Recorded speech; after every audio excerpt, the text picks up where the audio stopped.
Well, we've been warning you that censorship in America is going to get worse leading up to the 2024 election, and they desperately, of course, want Joe Biden to remain in power. Last week, President Biden's press secretary was asked if President Biden would support the Press Act, which is like a home run. It's like an easy one. It's a layup, right, for any president. The Press Act protects all journalists, regardless of political leanings or establishment credentials, like, hey, are you a Fox News journalist? Do you have the badge to get into the White House? Or do you work for the Daily Caller?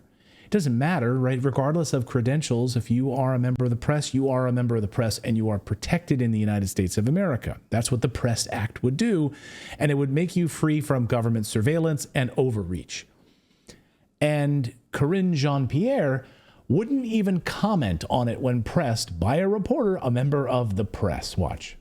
Does the White House have a stance on the pending federal press shield legislation that passed the House and that Senator Schumer told me he hopes reaches President Biden's desk this year? You're talking about the Press Act more specifically? Yes. Look, and I've said this many times. I said this last week, where journalism is not a crime. We've been very clear about that. And as it relates to this particular legislation, I haven't reviewed it. Would have to talk to our Office of Leg Affairs on that particular legislation. But I do want to say, back in October of 2022, the Justice Department codified a policy to ban subpoenas of journalist records. The president strongly supports the right of free and independent press. That is something that the president talked about when he was at the Gridiron. The president talked about this at the last White House Correspondents' Dinner. He's been very consistent about this. And I'll just quote him for a second. A free press is a pillar of any free society. And while we may not always agree with certain coverage or admire it, we do admire the courage of the free press. Journalism, again, is not a crime. Before moving on, just to confirm, no stance yet on the Press Act that you're aware of. And the Assange matter, is there concern about that? I don't have much more to share besides what I just laid out here, so I'll just leave it as what I just stated to you. In prison 5 years. I understand. I heard the question. I'm just not going to go beyond from what I just stated. Okay. So she's like, I just orated my personal philosophy. Is that not enough? But no, I want to know what the president, his stance on the Press Act. Sorry, I'm not going to comment on that. Well, I like that. I like that. She points out that journalism is not she points out that journalism is not a crime. But you know what is a crime? The government getting involved in suppressing free speech. That's literally like it's kind of high up there in the Constitution. I think it was like the First Amendment. Might be the first one, maybe the second. I think the so. 12th. Yeah. Well, it's point out, they're saying that, but look at what they did to James O'Keefe with the diary that he had. Look what they did to that reporter that just got arrested for J6. You know, I mean, look at Julian Assange. Yeah, I was gonna say the most blaring one. Right, and he asked her. That's why I said Assange aside, but yeah, like he's like the number one. Like, well, she says journalism's not a crime, and yet apparently it is a crime. And if you're not on Team Biden, or if you're not in the liberal media, then it is a crime, and you will be suppressed, and you will be. We saw the collusion, of course, with the Biden administration, with Twitter and Facebook, suppressing information about the Hunter Biden laptop story.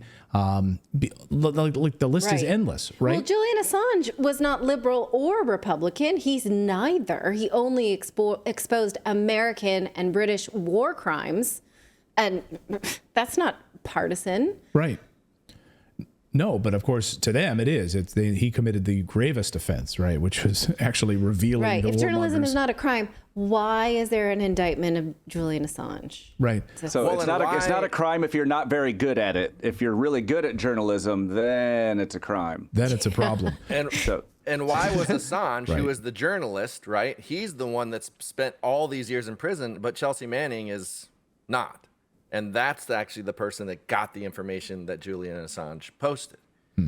So, well, Chelsea Manning did go to prison, and his release was... Well, yeah, went to prison, but it hasn't been exiled from the United States and, basically dying in a Right. Chelsea Manning had it rough. There was no picnic for Chelsea Manning. So no comment on the Press Act at all. As Daniel Schuman writes, the policy director for Demand Progress, he says, freedom of the press is built upon the idea that journalists can report the news without fear or favor. Exactly. Without fear or favor. Here's what NSA whistleblower Edward Snowden had to say about it, and he's spot on. You can be sure that if the President of the United States, of all people, won't say if he supports a bill protecting the free press, which is the easiest sort of win you get in politics and right before an election, there is a reason. And it's a reason that you should worry. Yes, that is spot on. I mean, this is an easy layup for a President of the United States. We stand for the freedom of the press, free from favor, free from persecution, and it's really sad that they won't comment on it. And the press secretary, is reading right from her binder, like the president's going to sit this one out. Because they want to, of course, suppress speech. That's exactly what the Biden administration wants to do. As president of the United States can't say that he supports a free and fair press, free from government interference, free from prosecution. The men who fought and died for this country are giving you the middle finger right now, you piece of garbage. The men who gave their lives for freedom and a free press, you can't support this legislation? You can't speak out for it? You're disgusting, and it's shameful. And if you needed any more confirmation that censorship is the new norm in the United States, look no further than YouTube. We have confirmation right from YouTube's mouth that they have a, quote, responsibility to manipulate and censor content on YouTube ahead of the 2024 election. This isn't hyperbole. They published a blog post admitting this. And Reclaim the Net did a great write-up on this. You can read. I love Reclaim the Net. They do a great job. It's part of my daily reading. YouTube says it has a responsibility to manipulate algorithms leading up to the 2024 election. It says YouTube has a plan to remove and suppress some content and boost what decides I can't say that. What it decides are authoritative source. That's hard to say together. Why don't you guys all at home try to say it at the same time? See if you can do it. Decides are authoritative sources. Can you say that? Mm-mm. You're not even going to try. Decides are no. It's our. You want to go our authoritative? Our. I can't say it. Anyway, but YouTube. But I was just going to say really quick. Like we talked about this, like how Google, which is YouTube, wants to inoculate you with only the information that they feel you need to know. Like They want to suppress everything else. Yeah, exactly. They want to give you authoritative sources like a CNN or these other garbage sources as your authority, or the Associated Press, mouthpieces of the deep state, mouthpieces of the intelligence community. That's what they want to give to you. YouTube is reframing its censorship policies as responsibility. So this blog post, the company says that its censorship policy can be summed up with 4 R's. Maybe that is R. 4 R's: remove, raise, reward, reduce. Or in other words, censor, I guess. So here is their blog post. You can read it for yourself right on their website. The 4 R's of responsibility: removing harmful content. We've been removing harmful content since YouTube started, but our investment in this work has accelerated in recent years. So our first step is to remove content that violates our policy as quickly as possible. And then we want to raise up authoritative voices when people are looking for breaking news and information. So who's authoritative? Who's authoritative? When there's breaking news about a subject, who is it? I was going to ask that same thing. Like, is Dr. Peter McCullough like a cardiologist who's been studying for several decades? Is that authoritative? Well, and used to help the White House. He used to help at the White House. Or is Dr. Fauci authoritative?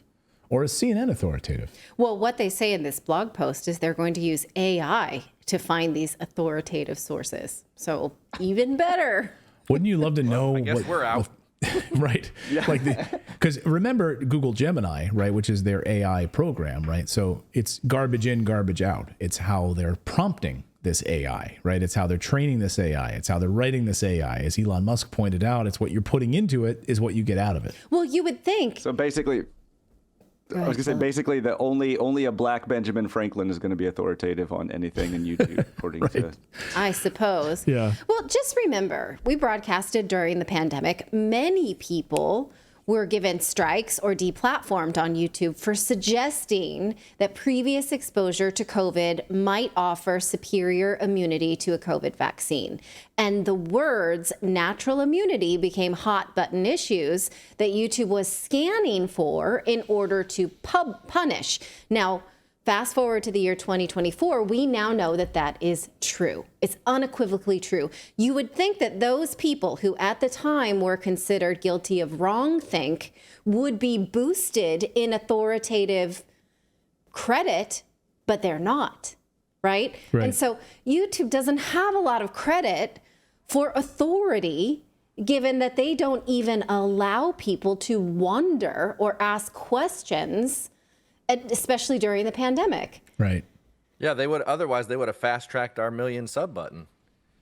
Yeah, we don't have that. Yeah, but because we got banned 4 times and they took us off the air and blocked us, so we weren't allowed to do anything for 2 weeks here on the platform multiple times for violations, whatever, of their COVID policy, of their war policy. Who knows? When we were covering the propaganda coming out of Ukraine, we were covering that. We got banned.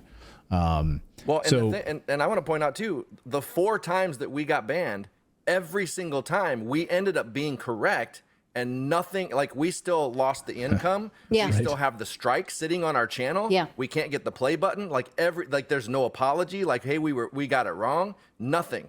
Yeah, that's a great point. We should have more authoritative points, but instead we have less. Right, because we got it right. What we were saying was accurate, and then they blocked us and banned us, and it didn't matter. And we've gotten no apology subsequently. And by the way, then I just want to say, then they also changed their terms of service. Maybe that's what you were about to say, Philip. That's exactly what I was about to say. Go ahead. Sorry, you'll say it better. No, that's fine. So now, as it stands now, if we were to say what YouTube had banned us for not saying, if we were to say what they were recommending, they would ban us again. Yeah. Isn't that crazy? We were not only right on the subject, but we were so right that YouTube had to eventually come around and make that the policy. Right. But no apologies. I love someone in the chat said, redacted Raimundo said, I love when we get a stupid comment like this every once in a while. It says, redacted is controlled opposition. I always laugh at that because it's like some throwaway phrase. Like, what the hell does that even mean? By who? By who? I would love to know. We've literally been banned multiple times on this platform. And when we know, like when we look at YouTube's terms of service for a story, and like we're going to cover something on COVID or something related, we can't talk about it. We specifically say we can't even do this story on YouTube. We're not even going to try because they will literally block it and ban it. So we're going to just exclusively show it to you on another platform. And we have to do that regularly here, unfortunately. I mean, technically, we're all controlled by Philip because he can mute us and change cameras and, Yeah, well, I mean, and I'll tell you what, I get some strange looks at the bank when I'm cashing my direct check from Putin, the CIA, the WEF every week. When I go in there, they're like, who are you? And I'm like, I'm controlled opposition. You're controlled opposition, aren't you? But I reported in my FATCA, so don't worry about that. Yeah. No, we're not. We don't work for those other news agencies that are controlled opposition. You know what they are. Anyway, Johanna Vulich is the head of the new chief product officer at YouTube, says that YouTube will use AI to reward creators to empower creativity while also removing content that they claim violates their policy faster, raise up authoritative voices for news, and reward trusted, eligible creators, and then reduce content that brushes up against their policies. So, as we pointed out, like, brushes up is a vague word. Well, I mean, I guess that's what we do all the time on our show here, is we brush up against. And I think there's a misspelling right? in there. And on number 2, I think that actually is supposed to be raise authoritarian voices. Yeah, you're right about that. Well, I want to know how they're going to reward trusted, eligible creators. Like, and what do you have to do to get into like their good graces? Right? Just carry the Biden sort of talking points on a whole host of issues. You have to host the Hunger Games like Caesar Flickerman. And then you've sold your soul to the Capitol. That's right. And that's what you become. So Flickerman, or like do like a Don Lemon style show and you'll be rewarded. You'll be elevated. You have to be, you know, that's what you have to do. Well, but he's not rewarded with views, so. But maybe they'll amplify him. Like they'll put him on the front page. They'll like amplify him. No one's actually watching his content at all. But then they'll reward you for that purpose. Amplification would help a guy like him. Maybe not. Beyond redemption, that one. So anyway, you know, Johanna Vulic explained that because so many countries right now are going through elections in 2024, she did this interview for the YouTube blog, and she said, you know, look, because they're going through this in 2024, all of these elections worldwide, they want to make sure that viewers can get the most authoritative content around election topics, and it's their duty to protect you from misinformation, and they're going to rise up authoritative content. So don't be surprised, like if you're on YouTube, you're just going to see tons of like CNN, MSNBC, BBC News content all over the place. It's going to feel like a joke, but they don't mean it that way. Yeah. Yeah, we're going to protect you from a manipulation of an election by manipulating the election. Right. Anyway. Right. I really hope you enjoyed watching this video. You know, YouTube thinks that you'll actually like this next video right here. It's personalized based on your own viewing habits. So if you watch the video, please leave a comment. Let us know what you think about it. And we will see you next time, everyone.